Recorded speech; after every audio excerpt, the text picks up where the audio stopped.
गरम गरम धुआं उठता हुआ समोसा, हरी चटनी, लाल चटनी और सेवई नमक वाली, हाँ ऐसे। अब ये खा के तुम ध्यान करोगे किसका? अब ये निर्णय तुम करो। ये चीजें खा के तुम ध्यान करोगे, प्रभु का तो ध्यान होने वाला नहीं। सात्विक भोजन पाने से हमारे अंदर भजन की वृत्ति बढ़ती है, रजोगुणी तमोगुणी भोजन पाने से भोग वासना बढ़ती है, निद्रा प्रमाद स्थिति आती है। बिल्कुल सच्ची बात समझो, ये 3 गुणों से हर सामग्री बनी हुई।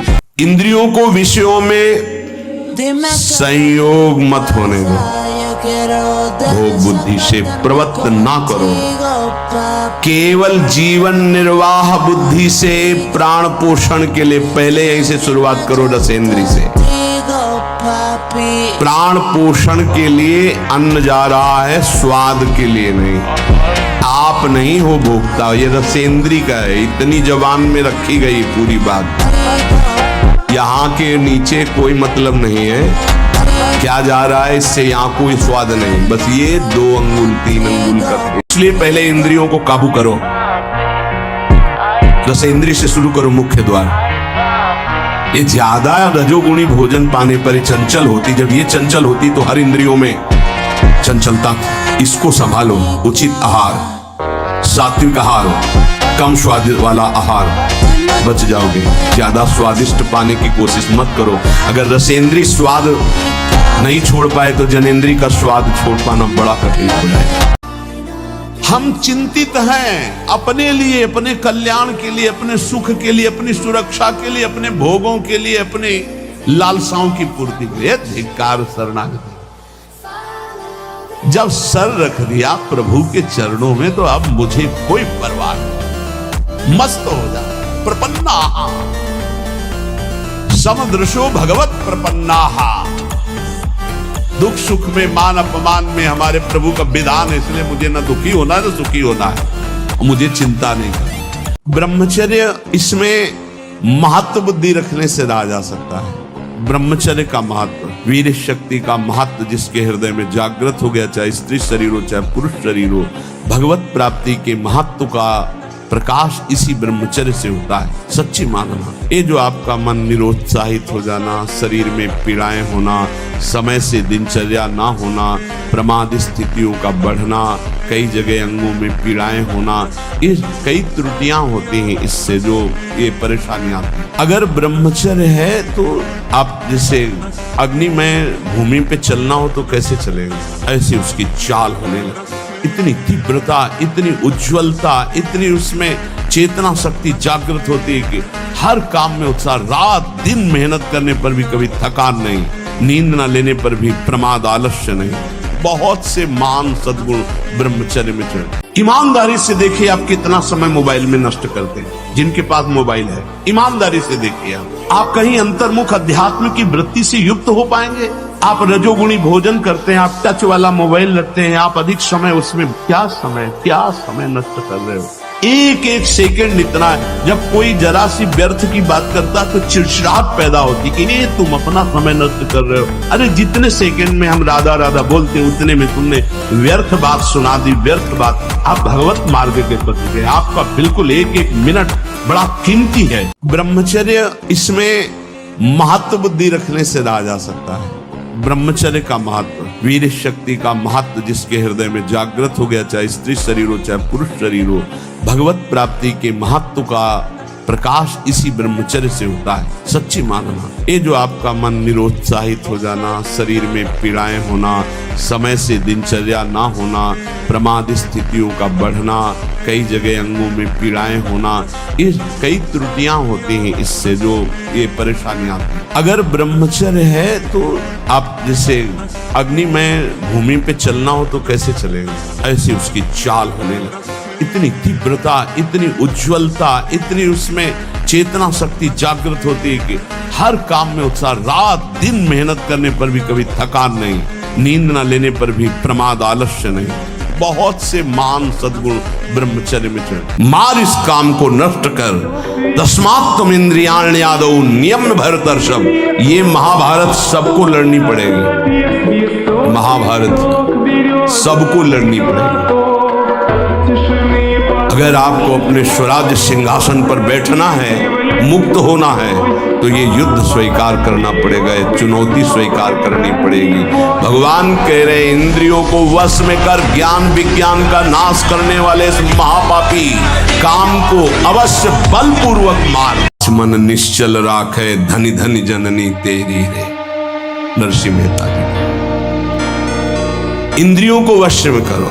नेत्र सबसे खतरनाक, इनको बहुत सावधान रखो, बहुत बहुत। ये चंचलता, नेत्रों की चंचलता। भगवत चर्चा हो रही तो हो सकता है शब्द ना सुन पाओ, लेकिन विषय चर्चा हो रही है तो आप 10-5 हाथ दूर होगे तो भी श्रवणेंद्री पकड़ लेगी क्या बातें हो रही। निंदा स्तुति विषय चर्चा। इंद्रियों को शासन में रखो, इंद्रियों को वश में करो, क्योंकि ये ज्ञान विज्ञान का नाश करने वाले महापापी काम इन्हीं के वशीभूत होकर तुम्हें नष्ट करते। मार डाल इस पापी को।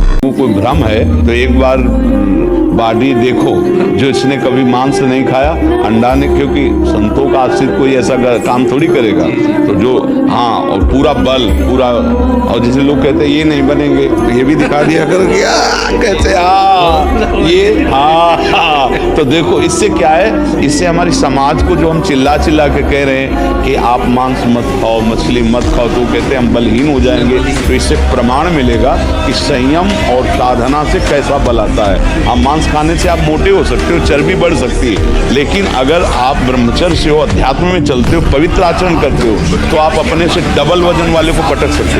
तो आज क्या है, ना हम निगमा अनुशासन में हैं, ना गुरु अनुशासन में हैं, तो मन हमारा मनमानी आचरण करता और भ्रष्ट होते चले जाते हैं। बहुत विचित्र संसार, बहुत। अभी तो क्या है, कुछ दिन बाद और देखना। आज ही आप सत्संग में सुन रहे थे कि अभी वो समय नहीं आया जो कलयुग का समय है, अभी अन्य युगों से अच्छा है। आगे जो इसका स्वरूप आएगा वो और विचित्र है। मनमानी आचरण, केवल मनमानी आचरण, हरि गुरु की कोई महत्ता नहीं, कोई। आप प्रयास कीजिए, सफलता उसके हाथ में। वो क्या बनाना चाहता है, आपको क्या करना चाहता है, मालिक जाने ना। दिन है तो रात आएगी, रात है तो निश्चित दिन आएगा। आज असफलता है तो निश्चित कल सफलता होगी। आज सफल हो तो कल असफल होने के लिए तैयार रहो। ब्रह्मचर्य को बचाने के लिए 1 घंटा व्यायाम की जरूरत है। दवा कोई वर्जिश से बेहतर नहीं। नुक्सा है कम कर बालान से शक्ति बढ़े फुर्ती लहे, चोट न अधिक पिराए, अन्न पचे चंगा रहे, कसरत सदा पाए। कम से कम 1500 दंड बैठक मारियो, फिर 2-4-6 घंटे पद्मासन सिद्धासन में नस नाड़ी एकदम शुद्ध, तब वो ब्रह्मचर्य लगना चाहिए कि ब्रह्मचारी जा। शयन करने के पहले हमें बैठना है, कुछ बातें डिलीट करनी है, कुछ बातें पुनः स्थापित करनी है। बैठकर हमें अपनी दिनचर्या पर दृष्टि डालनी है। आज गलती क्या हुई, कि प्रारंभ में ही गुरुदेव भगवान संन्यास मार्ग में जिन्होंने हमें नैष्ठिक ब्रह्मचर्य का उपदेश किया था, उन्होंने ये बात डाल दी थी कि आपकी दिनचर्या कैसी हुई आपको रोज जांचना है। उनमें से जो गलती हुई वो अपने दिमाग में बैठाना है। जो बातें आपके साधन के विरुद्ध है उनको नष्ट करना है। उनका नष्ट करना मतलब उनको स्वीकार ना करना होता है। जो गलती हुई आगे से ना हो, क्यों हुई ऐसा समझो। माता पिता भले कड़वा बोले, लेकिन जितना वो प्यार करते हैं ना हृदय से, दूसरा नहीं करेगा। चाहे जितना दुख हो, जब माँ ऐसे हृदय से लगा लेती ना तो एक असीम आनंद मिलता है। देखो माता पिता सबसे बड़े परमात्मा है हमारे, वो गुरु है, सबको मानना चाहिए। वयोवृद्ध माता पिता का व्यवहार नहीं देखना चाहिए, वो चाहे गाली दें, कड़वा व्यवहार करें, पर आपको है कि जब तक उनका शरीर रहे, उनकी दासता से युक्त रहोगे तो जीवन सुखी। हम वैसे भी कहते हैं हर परिस्थिति में जब तक जिसका जिससे काम निकलता है तब तक वो यार है, मित्र है, प्यार है, सब है। और जिस दिन काम लायक नहीं रहा तो न यार, न प्यार, न मित्र, न कोई संबंध नहीं। ये संसार बड़ा झूठा खेल वाला है। यहाँ स्वार्थ का सब प्रेम है, स्वार्थ हटा तो फिर कोई प्रेम नहीं करता। किसी भी स्थिति में भगवत विस्मरण ना हो, ये मुझे अभ्यास करना है। हम प्रसाद पाए तो एक एक कवल ध्यान पूर्वक पाए, जल्दी नहीं। पानी भी पिए तो एक एक घूंट जिसमें नाम मिला हुआ जा रहा है। हम वार्ता भी करें तो नाम का चिंतन करते हुए करें, एकदम फ्री वार्ता ना करें, जो आया उससे एकदम फ्लो में बोलते चले जा रहे हैं। हम बहुत सावधान होकर दृष्टि बचाएं, श्रवणेंद्री बचाएं, हमारा नाम स्मरण न छूटे। हम दौड़ भी लगावें, नाम, व्यायाम करें, प्राणायाम करें, गृहस्थी के कार्य करें, जो भी दिनचर्या हो, नाम न छूटे, ऐसा अभ्यास करें। हाँ, ये जरूर कि नाम जप करते हुए किसी दूसरे को हल्का मत समझो, किसी को नीच मत समझो, अपने को अभिमान में मत लाओ। अच्छा आदमी भी देखो, गंदा आदमी, बंद हो जाएगा भजन, क्योंकि सब में भगवान बैठे हुए हैं। नाटक मंच पर वही बहुत रोल कर रहे हैं। अब ये ना समझ पाओ तो इतना तो समझ लो कि सब में भगवान है, हमको सबसे नीचे बनकर रहना है। तो